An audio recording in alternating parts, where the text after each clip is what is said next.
താത്ത നിങ്ങൾ ആർഡിക്കുറി എന്റെ ഇപ്രാവശ്യം തെറ്റിയത് സാധാരണ ക്ലിയർ ആയിട്ട് അടയ്ക്കൽ നിങ്ങളാണ്.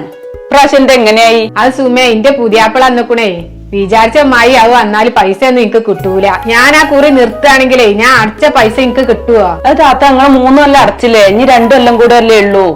അതെങ്ങനെങ്കിലും കണ്ട് അടച്ചു പോയിക്കോളി. ഇപ്പൊ എടുത്തിട്ടുണ്ടെങ്കിൽ നിങ്ങൾക്ക് അതിനുള്ള ബെനിഫിറ്റ് ഒന്നും കിട്ടൂലേ, പലിശ ഒന്നും ഉണ്ടാവൂല, അടച്ച പൈസ മാത്രമേ ഉണ്ടാവുള്ളൂ. ഇച്ചേ 5 കൊല്ലം അടച്ചു പോവാനാണ് പൂതി. പക്ഷേങ്കിലേ ഇനിയിപ്പോ അത് ഇവിടെ നിക്കുകയാണെങ്കിലേ എന്റെ കൈക്കാ വിചാരിച്ച മാതിരി പൈസ ഒന്നും കിട്ടൂല. അല്ല മൂപ്പരിപ്പോ ഗൾഫ് നിർത്തി പോന്നതാ, ഇനി പോണില്ല? മൂപ്പരേ പോണില്ലാന്നും പറയുന്നുണ്ട്, പോണ്ട് എന്നും പറയുന്നുണ്ട്.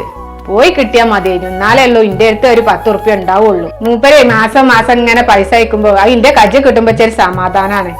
അത് കിട്ടാതായാലേ ഇച്ചിരി ഇറങ്ങാറുമാണ്. അത് താത്തങ്ങള് പറഞ്ഞ കാര്യം തന്നെയാണ് കേട്ടോ. പൈസ കൈ കിട്ടുമ്പോ അങ്ങോട്ട് കൈകാര്യം ചെയ്യുമ്പോ അതൊരു രസം തന്നെയാണ്. ഇല്ലെങ്കിലുള്ള ബേജാറ് വേറെ തന്നെ കേട്ടോ. അത് വന്നിട്ട് ഇപ്പൊ ഒരു മാസമായി തുടങ്ങിയില്ലേ, എന്റെ അടുത്ത് ഒരു ഉറുപ്പ്യ ഉണ്ടായിരുന്നില്ല. ഞാൻ ആ മീൻകാര ആബിദിനെ 4000 ഉറുപ്പ്യ ഉണ്ട് എന്ന് പറഞ്ഞിക്കാണ്ട് അതിന്റെ അടുത്തുനിന്ന് പൈസ വാങ്ങി. ആബിദിനാണെങ്കിലോ 2500 ഉറുപ്പ്യ കൊടുക്കാണ്ടായിരുന്നുള്ളൂ. ബാക്കി 1500 ഉറുപ്പ്യ ഞാൻ എന്റെ കൈക്ക വെച്ചു. അപ്പൊ ഞാൻ ആബിദിനോട് പറഞ്ഞേ, ചെങ്ങായി ചോദിച്ചാണെങ്കിൽ 4000 ഉറുപ്പ്യ ഉണ്ടെന്ന് പറഞ്ഞോണ്ടിന്ന് പറഞ്ഞു. അങ്ങനെ ഇപ്പൊ ഈ മാസം ഒരു 1500 ഉറുപ്പ്യ കൈക്കുണ്ടായത്. ഇങ്ങനെയൊക്കെ ചെയ്യണ മോശമല്ല താത്ത.